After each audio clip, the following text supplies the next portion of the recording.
Olá, meu nome é Sara, eu sou aluna de nutrição da Unirio e esse é o nosso último vídeo sobre proteínas. Você pode assistir os vídeos anteriores no nosso canal para conhecer um pouco mais sobre carboidratos e proteínas. A gente já estudou sobre o efeito da ação do calor, de substâncias ácidas e da força mecânica nos alimentos fontes de proteína. Agora é a vez de estudar um pouco sobre a ação das enzimas proteases. Elas são substâncias que causam desnaturação proteica e a quebra da proteína. Vamos lá então.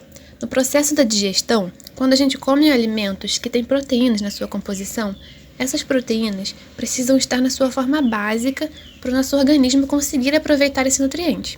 E essa forma básica é o aminoácido. Ou seja, a estrutura complexa, toda ligada e enrolada da proteína, precisa ser completamente desfeita e quebrada até separar todas as unidades de aminoácido para o nosso corpo conseguir usá-los. Quem faz isso são principalmente as enzimas chamadas proteases. Elas têm a capacidade de quebrar a estrutura proteica e separar os aminoácidos para o nosso corpo aproveitá-los. O processo da digestão, então, se inicia na boca, com a mastigação, fazendo a força mecânica nos alimentos. Ela continua no estômago, onde o alimento vai receber um pH ácido e vai ter uma pequena ação das enzimas proteases também nas proteínas. E termina no intestino delgado, onde temos a ação de várias enzimas proteases, fazendo a quebra total das proteínas dos alimentos. É no intestino também que os aminoácidos, que são resultados da quebra total das proteínas, são absorvidos. Interessante, né? Mas não é só no nosso corpo que existem essas enzimas, não.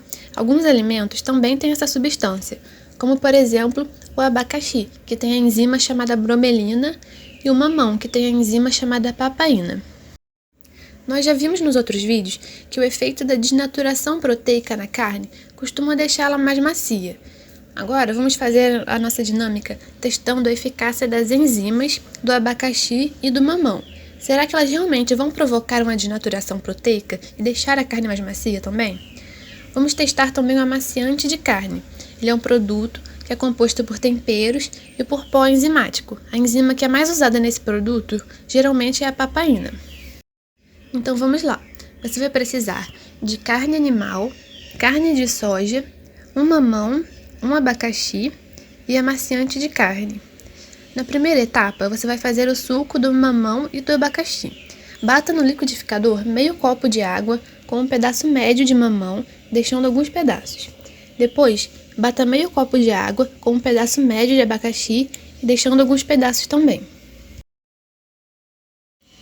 Agora, para a segunda etapa, você vai dividir os pedaços de carne em 4 potinhos ou em copos diferentes e a proteína de soja também em 4 potinhos ou copos diferentes.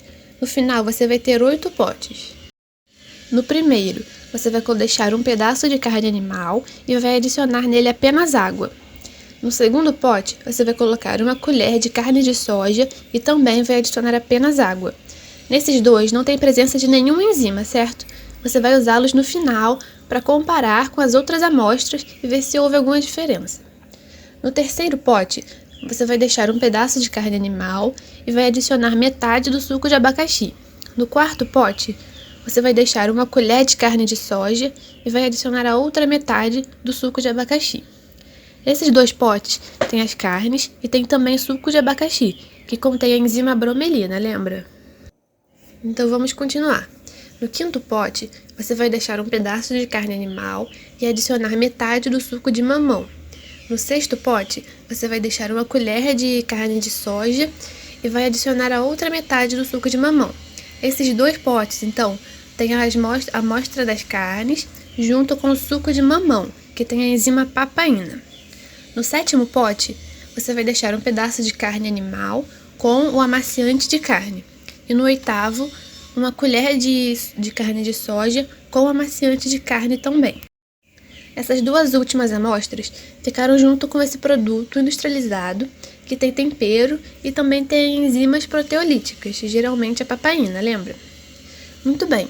Agora você vai deixar tudo descansar por algumas horas e depois vai comparar todas as amostras. Então pega na mão, tenta amassar e compara a textura das amostras que ficaram no suco e com amaciante com as que ficaram só com a água, sem enzima nenhuma agindo. Houve alguma diferença? Quais dessas carnes ficou mais macia?